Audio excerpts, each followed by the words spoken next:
There is no obvious link between tough laws and levels of illegal drug use. The report compared the UK's approach to drugs to that of 13 other countries, looking at everything from zero-tolerance approaches to decriminalisation, and concluded that drug use was influenced by factors more complex and nuanced than legalisation and enforcement alone.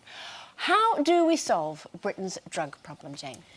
Well, I think looking at this research, I do think there does need to be a rethink. And if you look at drug laws, they are so ridiculously complicated and so nebulous in certain areas. It's like, you know, it's almost like if there's an R in the month, you get this, and if, there, you know, blah, blah. Way too complicated. And we focus a lot on the users. Now, most of the time, a user is a user because they have issues in their lives, particularly if they're obviously an addict. I think it's pretty pointless putting them into prison. I think we need to focus on the pushers and the dealers, who quite often don't actually take these drugs themselves. They're just very happy to push them to children so that they get future customers. I think those kind of people should be taken off the streets and thrown into jails.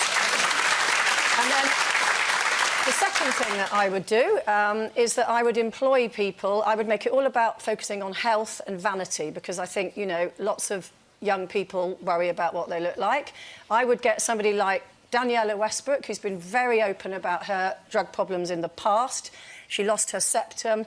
I'd get her to front a campaign just saying, look, if you want to look like this in your early 20s because you've been taking these drugs, then go right ahead. But if you don't, stop taking them. And I think that would have far more impact than the drug laws as they stand, which just don't seem to be implemented Do you remember those ads for crystal meth? They disappeared, but for a couple of years they were everywhere, and they were really powerful because it had a beautiful young woman on split screen, and the picture next to it, a completely destroyed person in a period of about 6 months. And I think you're absolutely... I think for young people, if you tell them they might die, every young person thinks they're going to live forever, whatever they do. Absolutely. But if you tell them it might be ugly, then they're going to be really nervous. And you're right.